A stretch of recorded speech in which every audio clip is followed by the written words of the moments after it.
let's finish up here. Let's talk about Kyle Pitts a little bit, because both you and I agree. I think this guy takes the biggest boost on this offense. I think this is the year to draft Kyle Pitts. I know everyone is trying to make fetch happen and make Kyle Pitts happen last couple years. But the value is the best part about it. Oh, you're not drafting him in the third round anymore. No, you're not drafting him as a top 3 tight end. You're drafting him as a top 6 tight end. So he's going as the top. Yeah, he's going as number 6, and I think that's a great value for him.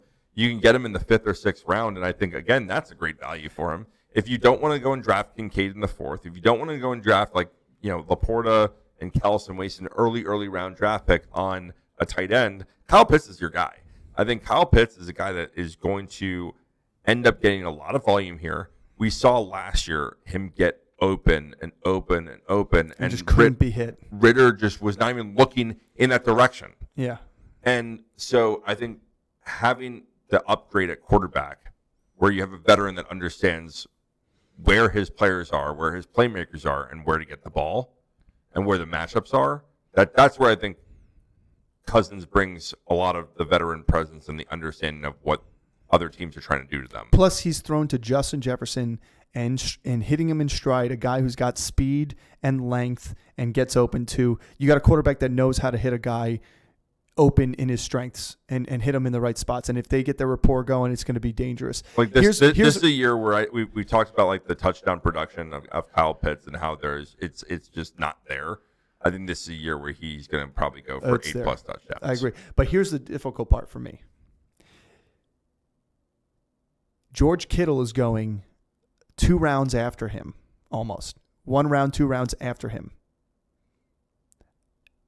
I just don't know if it's worth me taking in the 5th round, where you get some of these other wide receivers or some of these last chance running backs for like your Aaron Joneses. But you're also talking about the difference of one person, right? So it's one tight end difference, yes, but the picks difference, the round difference. Yes, but there's 6 or 7 wide receivers that you can get from that bunch, and there's only Kyle Pitts and George Kittle.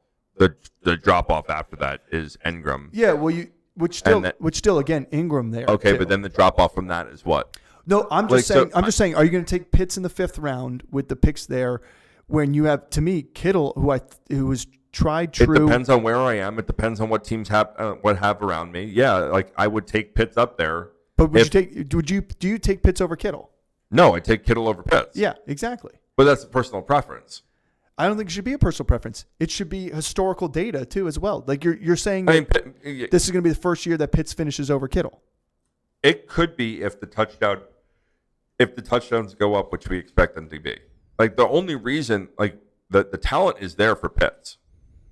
He's been on a team where they don't utilize the tight end and they don't utilize him as a receiver. Like again, you look at him get open. You look at him him running routes like. He's open. They don't have a team that focuses on the tight ends. I mean, Kittle's great because he plays in a system where the tight ends are right there. All right, what stats did you pull up? I'm pulling up the finishes from last year. Okay. All right. 2023 finish. Sorry, this is Kittle had the most receiving yards of any tight end last year. That's what I'm saying. So Laporta finished number. This is in standard scoring. He finished 1 overall, and then it was Kittle number 2. It was about a 8-point difference between the two. Sure. Then Kelce, Hawkinson, who didn't even play the full season, Njoku, Ingram, and then obviously the anomaly Taysom Hill. But to me, in terms of Kyle Pitts, he finished 13th last year. So let me just stop you there because Hawkinson finished 4 and didn't play half the season. Yeah. Same with his quarterback, Kirk Cousins. So Kittle had 6 touchdowns. So what I'm saying is there's going to be a jump from where Kyle Pitts is to where he's going to be, and I think you can feel comfortable drafting him around that. I mean, I think Kittle's being underdrafted for sure.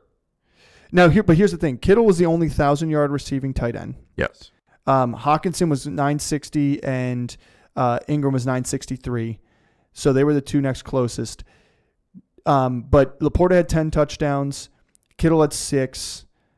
Ingram had 4. Like, where do you see them in comparison to those type of seasons? Do you see him being a 1,000-yard receiver, Kyle Pitts? Do you see him being a 6+ touchdown guy? Yes. Like, do you see the combination of the two? Because last year there was not a tight end with the combination of 2. So again, Hawkinson was on pace to do that. Yes, I get it with that. I get it. Okay. Is Kyle Pitts a more athletic than T.J. Hawkinson? He is. But does Kyle Pitts have Justin Jefferson, Jordan Addison taking coverage away? Doesn't matter. How does it not matter? Because you're not going to lock up a corner on Kyle Pitts. They do, because he goes out wide more than he's in. No, but you can't. He's a matchup nightmare there. Yeah, but why wouldn't you just double team him? You're not lining up. That's again. You're not going to double team Kyle Pitts. Yeah, you'll have a corner locked up on him and a safety up top. All right. If that's what you think defenses are going to do, then fine. But like, I do think that there's going to be a huge increase in both his receiving yardage and his touchdown ability. I don't disagree with you there, but I just see it very difficult to see a tight end who did not do it last year in the year that I think we saw the biggest jump in tight ends in fantasy. But you can't look at it like that. How could you not look at it like that? Because Desmond Ridder was his quarterback. Okay, I'm not saying that he's not going to be improved, because I'm saying he's going to be improved. You went Darren Waller from the Vegas Raiders to the New York Giants, and he didn't do anything. Even in the games that he did play, he didn't do anything because the quarterback play was terrible. Yes, but you're telling me Kyle Pitts is all of a sudden going to be 1,000-yard receiver? He was a 1,000-yard receiver. 1 year. Okay.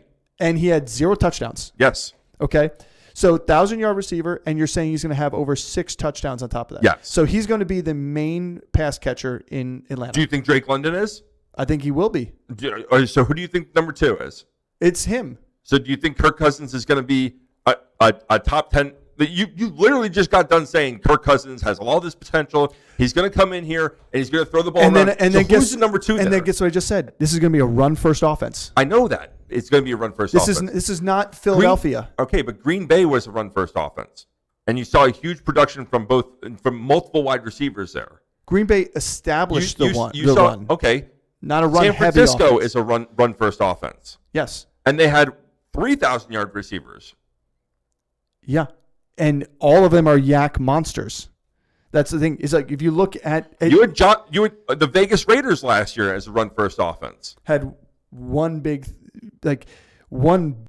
target on the passing game. But what I'm saying is that and they couldn't run the ball in Vegas. What I'm saying is, I think Kyle Pitts is the best receiving weapon on this team. Mm-hmm. So he is going to have a huge jump in those numbers because he's going to be a guy that is a matchup nightmare. You're going to have to put safeties and linebackers, and even so, he's a mismatch for safeties, he's a mismatch for corners, and he's a mismatch for linebackers. This is the year where we've all been kind of waiting for Kyle Pitts to be like, when he came into the league, he was like, this guy's a freak, right? An absolute freak. Because he's the size of a tight end, but he runs like a wide receiver and he moves like a wide receiver. This is a year where they're going to actually be able to put those skills to use because he actually has legitimate quarterback play on the back end of it. That's what I'm saying. Okay. Do I draft him over Kittle? No, it's because that's a personal preference. But do I believe that Kyle Pitts should be in that conversation? Yeah. I think he should be getting drafted within the first 6 rounds of the draft.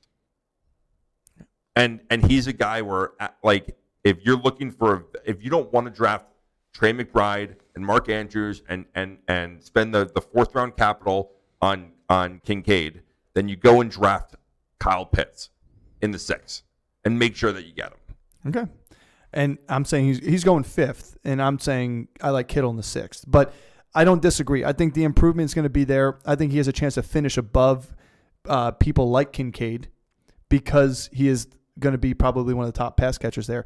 I'm just fueling your fire. I just want to see you get fired up. I know. At the end of the day, it is the fact that last year had only one person was on pace for 1,000 and over 6 touchdowns or 8 touchdowns, and that was Hawkinson, and his quarterback for 8 games was who? Yeah, it makes sense, but again, that's a lot to ask from the tight end group, and you're paying for that tight end group. And the wide receivers that are going right around the same area as Kincaid are your Pittmans and you're some of the other guys. But you're getting that in the 4th when you're not drafting Kincaid there. Yeah. Right? So I'm saying I could see you making a chance, but